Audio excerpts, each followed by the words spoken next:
نہیں، اس کا تعلق نادر شاہ کے گروہ سے تھا. انڈر گراؤنڈ مافیا کا بندہ ہے. ڈرگ کے علاوہ بردہ فروشی میں ملوث ہے. فلپائن، سری لنکا اور بنگلہ دیش سے لڑکیاں لاتا ہے.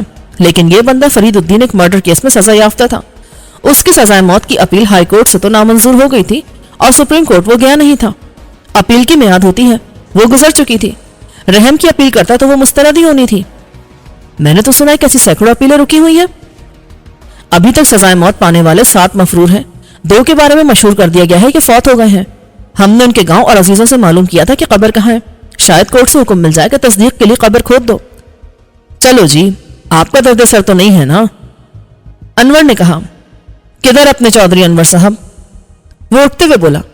اتنی آسانی سے ہماری جان کہاں چھوٹتی ہے. اب ادھر کا راؤنڈ اسی بہانے بنا لیا تھا میں نے. رپورٹ تو مجھے مل جائے گی ہر ایس پی سے، اور میں نے اکٹھی کر کے واپس جا کے آئی جی صاحب کو دے دینی ہے کہ سارا پنجاب چھان مارا. انور ہنسنے لگا. دن رات ایک کر دیا. صحت خراب ہو گئی. بیوی ناراض ہوگی کہ میرے لیے کوئی ٹائم نہیں.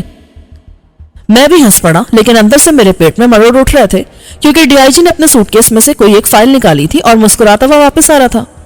یقیناً اس میں تاحال مفرور مجرموں کی تفصیلات تھیں. یہ کہنا مشکل تھا کہ انور علی کی بات سے اس کا شک دور ہوا یا نہیں. وہ پرانا پاپی تھا اور مجرموں کے سامنے اپنے چہرے کے تاثرات سے دل کی بات کا اظہار نہیں ہونے دیتا تھا. واپس بیٹھ کر اس نے ایک جگہ سے فائل کھولی اور انور کو تھما دی. یہ لو، آپ خود دیکھ لو. انور نے فائل لی، پھر میری طرف دیکھا. واقعی ملک صاحب، تھوڑی بہت شکل ملتی ہے تیری سلیم. روپوش ہو جا خیریت چاہتا ہے تو. اس نے فائل میری طرف بڑھا دی تو میں نے خود اپنی سرکاری ریکارڈ کی تصویر ملاحظہ کی. اس میں کچھ فوٹوگرافر کے اینگل کی وجہ سے اور کچھ 2 سال گزرنے کے باعث بھی اپنی تصویر میں کم عمر اور کمزور سا لگتا تھا. میرے بال بھی درمیان سے بنے ہوئے تھے. سچ کہتا ہے تو انور، تیرے پاس ہے کچھ جادو کی ٹوپی؟ انور نے سرسری انداز میں کہا. فرق تو کافی ہے، لیکن شک ہو سکتا ہے ایک نظر میں. جب میں فلورنس میں تھا تو ایک ایسا واقعہ میرے ساتھ بھی ہو گیا تھا. ایک اٹیلین خاتون اچانک چیخ مار کر مجھ سے لپٹ گئی تھی اور سب کے سامنے مجھے چومنا شروع کر دیا تھا. میں نے ہنس کر کہا. ارے یار، ہمارے ایسے نصیب کہاں. میں نے ہنس کر کہا. کیسی تھی وہ؟ جوان تھی کہ بڑھیا؟ او یار، تھی تو اٹیلین بیوٹی، اور عمر ہوگی یہی مجھ سے کوئی 2-4 سال کم. مگر سارا مزہ کرکرا ہو گیا جب سب لوگ جمع ہوئے. میں انگلش اور جو تھوڑی بہت فرینچ آتی تھی اس میں پوچھ رہا تھا کہ کیا بات ہے خاتون. ایک ٹیکسی والا گزرا تو اس نے میری فریاد و فغاں سنی اور رک کر مجھے بتایا کہ وہ مجھے اپنا بچپن کا گمشدہ بھائی سمجھ رہی ہے اور پیارے بھائی کی گردان کر رہی ہے. لوگ ہنسنے لگے اور خاتون سخت شرمندہ ہوئی. شرم سے نہیں، غلط فہمی کے باعث میری تکلیف سے. تکلیف تو بعد میں ہوئی تھی جب پتا چلا کہ وہ بھائی کہہ رہی تھی. اس سے پہلے تو بڑا مزہ آ رہا تھا. پھر کبھی کوئی یوں نہ چمٹی آ کر.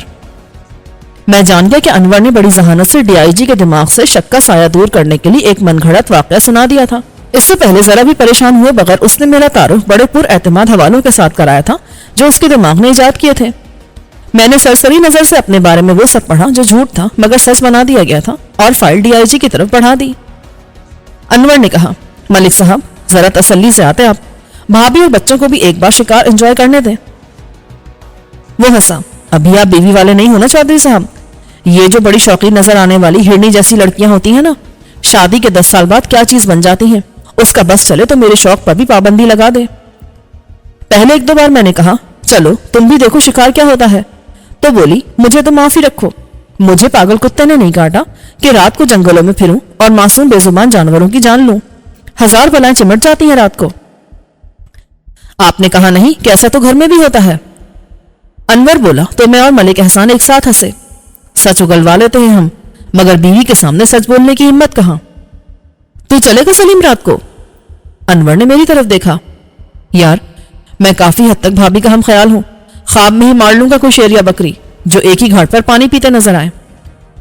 وہ تو کہتی ہے مجھے سب ایک سا لگتا ہے، گوشت ہرن کا ہو یا بکرے کا، خرگوش روسٹ کیا ہو یا چکن روسٹ. حد ہے یار. ایک خادم بر وقت کھانے کی ٹرے کے ساتھ اندر آیا. اس کے پیچھے دوسرا خادم دوسری ٹرے کے ساتھ آیا اور انہوں نے درمیان کی میز پر کھانے کے برتن لگانے شروع کر دیے. سابق افسر مہمانداری سلونی نے پھر چارج لے لیا تھا. اس کا اندازہ کھانے کی ویرائٹی اور معیار دونوں سے ہوتا تھا. گفتگو کے دوران اندازہ ہوا کہ انور نے اپنے بھائی اکبر کی غیر موجودگی کی کیا وضاحت کی ہے. ملک احسان بڑے چودھری کے زمانے سے آتا رہا تھا جب وہ ڈی ایس پی تھا اور پھر ایس پی ہو گیا تھا. بڑے چودھری صاحب کے عدم موجودگی کا سبب اس نے علالت بتایا.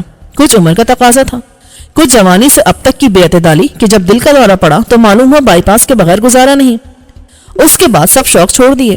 آج کل عمرے کے لیے گئے ہوئے ہیں۔ ملک احسان بھی بظاہر فرید الدین کا کیس بھول چکا تھا۔ میں نے اسے گورنمنٹ کالج سے ایم اے کرنے کے دوران اچانک کینسر کی طرح ہو جانے والے عشق کے بارے میں بتایا۔ انور بولا، یہ بھی بتا دے کہ انجام کیا ہوا؟ انجام وہی جو ہوتا آیا ہے، عشق کی موت، شادی ہو گئی اس سے۔ ان کا پروگرام رات کو نکلنے کا تھا۔ میں نے ملک احسان سے پھر معذرت کی کہ میں ان کا ساتھ نہیں دے سکوں گا اور واپس اپنے کمرے میں لوٹ آیا۔ ایک سویا ہوا خوف میرے اندر اچانک بیدار ہو گیا تھا اور کوئی آواز غیب مجھے خبردار کرنے لگی تھی کہ مجھے یہاں سے نکل جانے کی جو مہلت ملی ہے اس سے فائدہ اٹھاؤں، ورنہ یہ گھاگ شکاری کسی وارننگ کے بغیر مجھے گرفتار کر کے اپنی پروموشن کے لیے 1 پوائنٹ اسکور کر لے گا۔ انور سے اس کی دوستی کی بنیاد خلوص پر نہیں باہمی مفادات پر رہی ہے، اور اس میں غرض مندی چودھری انور کی فیملی کی زیادہ رہی ہے۔ اب وہ ایسی پوزیشن میں ہے کہ ان وڈیروں جاگیرداروں کی گڈ ول ملک احسان کی ضرورت نہیں رہی۔ وہ انور کا کوئی لحاظ کرے گا تو صرف اتنا کہ اسے ایک مجرم کو پناہ دینے اور غلط بیانی سے قانون کو گمراہ کرنے کے جرم میں ملوث نہیں کرے گا۔ انور میرے کمرے میں آیا تو میں بیڈ پر نیم دراز تھا۔ یار تو اپسٹ ہے؟ میں اٹھ بیٹھا۔ کیوں؟ کیا مجھے ہونا نہیں چاہیے؟ یہ بات ہی ایسی ہے۔ پھر بھی تھینک یو، تم نے مجھے شک و شبے سے بچائے رکھنے کی بڑی اچھی کوشش کی، مگر کوشش کامیاب رہی یا نہیں اس کا ابھی پتہ نہیں چل سکتا۔ چل جائے گا پتہ۔ ملک احسان کے دل سے شک کا کانٹا نہیں نکلا ہوگا تو رات بھر میں پھر وہ کوئی بات ضرور کرے گا، اور کوئی بات کیے بغیر اس نے شک دور کرنے کے لیے مجھے اٹھوا دیا۔ پھر چودھری صاحب کی بات سچ ثابت ہوئی تو سوری کہنا کیا مشکل ہے؟ نہیں دوست، ایسا نہ ہوا کبھی اور نہ ہوگا۔ میرے دوست، مہمان اور گھر کے بندے پر ہاتھ ڈالنے سے پہلے کوئی سوچنے کا تکلف بھی نہ کرے، اتنے گئے گزرے نہیں ہیں ہم، یہ بات سبھی جانتے ہیں۔ تو پھر میں کیا کروں؟ اس وقت کے انتظار میں ہاتھ پہ ہاتھ رکھ کے بیٹھا رہوں؟ وہ اخلاقاً تجھ سے پوچھنے کے بعد کیا خاموشی سے لوٹ جائے گا اگر تو نے اجازت نہ دی تو؟ ایسا ہونے سے پہلے میں تجھے خبردار کر دوں گا، وہی تو وقت ہوگا کہ میں تیرے احسان کا بدلہ چکا سکوں۔ تو نے میری زندگی بچائی ہے، قرض ہمیشہ رہے گا مجھ پر۔ تو جذباتی مت انور، تجھے پریکٹیکل رہنا چاہیے۔ جذبات کے بغیر کیا انسان مکمل ہوتا ہے؟ تم کتنے دن باہر رہو گے؟ بس آج رات اور کل کا دن۔ اگر مجھے ذرا بھی اندیشہ محسوس ہوا تو میں ایک بندے کو خاموشی سے روانہ کر دوں گا، میرے ساتھ 4 نوکر جائیں گے، اسے شک بھی نہیں ہو سکتا کہ میں نے تجھے فرار کرا دیا ہے۔ میں سلونی کو بھی لے جاؤں گا، رنگیلا تجھے بالکل محفوظ مقام پر پہنچا دے گا۔ اور جو تو نے جھوٹ بولا اس کا کیا ہوگا؟ یہ جھوٹ ہم سے زیادہ وہ بولتا ہوگا، ہم تو ضرورت کے تحت بولتے ہیں، یہ لوگ عادت کے مطابق۔ میرے خلاف وہ کیا کر سکتا ہے؟ اسے بھی معلوم ہے کہ لاحاصل الزام سے خفت بھی وہی اٹھائے گا اور شدید پریشانی بھی۔ اچھا یار، جیسے تیرا حکم۔ اب دوستی یک طرفہ تو نہیں ہو سکتی۔ وہ مسکرا دیا۔ آج تیری میٹنگ تھی، کیسی رہی؟ سلونی نے کچھ نہیں بتایا؟ ساری کارروائی براہ راست سنی تھی اس نے؟ میں ایوان صدر میں پیشی کی بات کرا تھا، پرائم منسٹر صاحبہ نے بھی تو طلب کیا تھا نا۔ وہ خلاف امید اچھی رہی، تیری بھابھی کے بارے میں میری رائے کچھ اور تھی، اب میرا خیال ہے کہ وہ صورتحال کی بہتری میں مددگار ثابت ہو سکتی ہے۔ یہ کہہ کر میں نے اسے گفتگو کا خلاصہ بتا دیا۔ سب ٹھیک ہو جائے گا یار، بس خطرہ ہے ابا جی کی طرف سے، لگتا ہے کہ وہ قانونی جنگ پر نہ اتر آئے۔ وہ کیا کر سکتے ہیں؟ دیکھنا، مالک تو وہی ہے، عملاً ان کا اختیار 1 سال سے نہیں تھا، وہ ملک کے آئینی صدر کی طرح تھے کہ تمام انتظامی معاملات اکبر کے ہاتھ میں تھے۔ مزاروں کے ساتھ ظلم اور ناانصافی میں اکبر ابا جی کی پالیسی پر گامزن تھا، بلکہ شاید کچھ آگے ہی تھا۔ ابا جی کو مجھ سے اصل خطرہ یہی محسوس ہوا تھا کہ میں مزاروں میں بے اطمینانی پھیلا دوں گا، وہ باغی ہو جائیں گے اور اپنا حق مانگنے کھڑے ہو جائیں گے۔ لیکن مجھے معلوم ہے کہ ان بیچاروں کے ساتھ کیا ہوتا آیا ہے، وہ کہیں فریاد کر ہی نہیں سکتے، قانون ان کی حفاظت کے لیے نہیں، ان کا حق اور ان کی آواز دبانے کے لیے ہے۔ ابھی میں نے ریکارڈ نہیں دیکھا، لیکن مجھے اندازہ ہے کہ کتنی زمینوں پر ہمارا قبضہ غیر قانونی تھا جس میں پٹواری اور پولیس نے ہمارا ساتھ دیا۔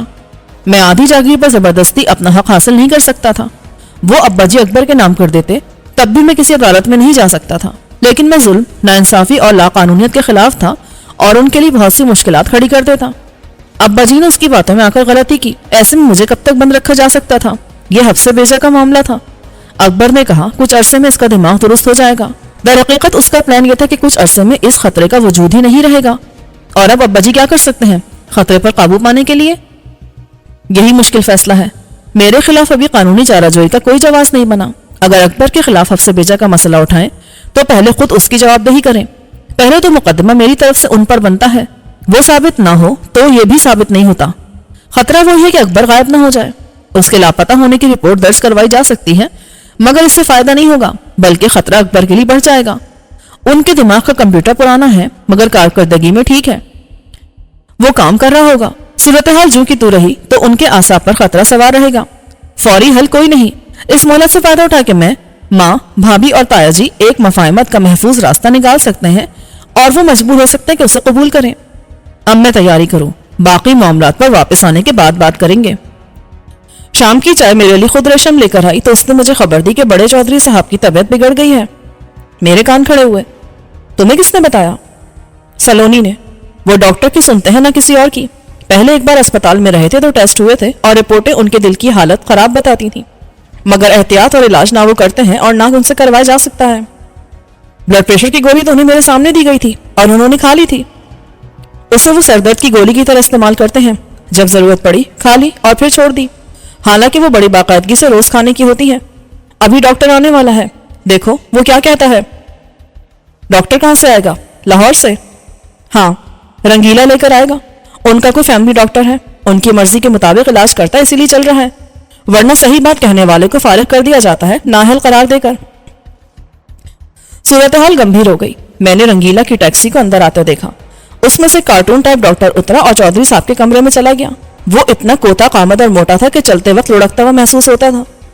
پھر مہمان خانے کی طرف سے انور نمودار ہوا اور اندر چلا گیا. ہم برآمدے میں بیٹھ کر چائے پی رہے تھے، اس لیے سب ہماری نظروں کے سامنے ہو رہا تھا. کچھ دیر بعد سلونی کمرے میں سے باہر آئی تو میں نے اسے اشارے سے بلا لیا. وہ کچھ پریشان سی تھی. بڑے چودھری صاحب کو دل کا دورہ پڑا ہے، انہیں اسپتال لے جانا ہے. کون سا اسپتال؟ لاہور میں ہے، پنجاب انسٹیٹیوٹ آف کارڈیولوجی. لیکن بڑے چودھری صاحب مانے جب نہ. وہ بزد ہے کہ جو اسپتال کے کمرے میں ہوگا وہ یہاں کرو. دوا، انجیکشن، آکسیجن اور دوسری ہر مشین یہاں لگاؤ. ECG اور مانیٹر وغیرہ جیسے ایمبولینس میں ہوتا ہے. کیا بچکانا ضد ہے؟ طبیعت زیادہ خراب ہو گئی پھر؟ انور سمجھائے نا، ریشم نے کہا. سلونی نے افسوس سے سر ہلایا. انور سے تو وہ بات کرنے کی بھی روادار نہیں، اس کی بات کا جواب بھی بیوی کو دیتے ہیں. مجھ سے پہلے ہی خفا تھے کہ جو ڈاکٹر آیا ہے ان کے حکم کا غلام ہے، کوئی کیا کرے، زبردستی کون کر سکتا ہے. انور کو جانا تھا شکار کے لیے ملک احسان کے ساتھ. ایسی صورتحال میں وہ کیسے جا سکتے ہیں؟ یہ کہہ کر سلونی مہمان خانے کی طرف چلی گئی. ریشم اور میں خاموشی سے چائے پیتے رہے اور منتظر رہے کہ نتیجہ کیا نکلتا ہے. انور کچھ دیر بعد میری طرف آیا تو خاصا اپسیٹ تھا. یار، ابا جی کی طبیعت بہت بگڑ گئی ہے. ہاں، سلونی بتا رہی تھی کہ وہ اسپتال جانے پر راضی نہیں ہے. یہی تو مشکل ہے. مجھ سے براہ راست تو نہیں کہا، لیکن ماں جی سے کہہ رہے تھے کہ ایسے میں مرنے والا نہیں تھا، لیکن مجھے پتا ہے کہ کون مجھے مارنا چاہتا ہے. یہاں نہ مرا تو اسپتال میں لے جا کر مار دے گا، پھر اسے آزادی ہوگی منمانی کرنے کی. ان کا دماغ بھی الٹا سوچ رہا ہے. یہ اسی ذہنی دباؤ کا نتیجہ ہے. پتا ہے وہ کیا سمجھ رہے ہیں؟ یہ کہ میں نے اکبر کو مار کے ٹھکانے لگا دیا. یہ شک انہیں کیوں ہو گیا اچانک؟ اچانک نہیں، پولیس کو انہوں نے خود بلایا تھا. یہ SHO بڑا حرام زادہ ہے، ان کی غلامی کرتا رہا ہے. جب سے یہاں آیا ہے بہت پیسہ کھینچا ہے ان کے غیر قانونی کام کر کے. اب دیکھا کہ ان کی چلنے والی نہیں تو فوراً وفاداری بدل کے میرے پیچھے کتے کی طرح دم ہلاتا چل پڑا. ابا جی نے اس سے کہا تھا کہ اس بڑے بھائی نے چھوٹے کو قید کر رکھا ہے، زنجیروں میں باندھ کے ڈالا ہوا تھا خانے میں. وہ اسے خود لے کر گئے نیچے، مگر نیچے کا نقشہ بدلا ہوا تھا. تھانے دار نے کہہ دیا کہ بڑے چودھری صاحب آپ بھی کہانیاں بناتے رہتے ہو، لیکن ہمارا وقت ضائع ہوتا ہے. بس آپ دنیا داری چھوڑو، اللہ اللہ کرنے کے دن ہیں آپ کے. حج نہیں تو عمرہ ہی کراؤ. بس اسے وہ گالیاں دی کہ کوئی اور نہ سنتا. اس کے بعد تھانے دار کے سامنے مجھے گالیاں دی کہ تو نے بھائی کو مار کے کہیں گاڑ دیا ہے، میں تیرے خلاف قتل کا پرچہ کٹاؤں گا. تھانے دار نے مجھ سے کہا کہ بڑے چودھری صاحب کا دماغ چل گیا ہے، انہیں کسی ڈاکٹر کے سیانے کو دکھاؤ. پھر اب کیا کرو گے تم؟ میری مانو تو زبردستی اسپتال لے جاؤ. زبردستی؟ ناممکن. وہ پاگلوں کی طرح مزاحمت کریں گے اور خدا نخواستہ انہیں کچھ ہو گیا تو الزام مجھ پر آئے گا. میں تو بڑی مشکل میں پھنس گیا ہوں یار. ماں نے ابھی کہا ہے کہ میں اکبر کو لاؤں، وہ راضی کر لے گا. ایمبولینس آ رہی ہے. کیا؟ یہ ناممکن ہے. تم سب کو ہٹا دو پھر اسے حفاظتی پہرے میں لے آؤ. کیسی باتیں کرتے ہو یار؟ وہ موقع سے پورا فائدہ اٹھائے گا، مجھے سپورٹ نہیں کرے گا، الٹا ابا جی کو ورغلائے گا کہ میری بات مان کے خطرہ مول نہ لے. میں نے ڈاکٹر کے ساتھ مل کر انہیں مارنے کی سازش تیار کر لی ہوگی. اکبر کو دوبارہ قابو کرنا واقعی ناممکن ہو جائے گا، سارا معاملہ الٹا ہو جائے گا. ابھی ملک احسان بھی موجود ہے، اس سے میں نے کیا کہا تھا سب جھوٹ بن جائے گا. جو تیرے بارے میں کہا وہ بھی. میں اتنا بڑا رسک نہیں لے سکتا. میں نے ماں کو انکار کر دیا ہے.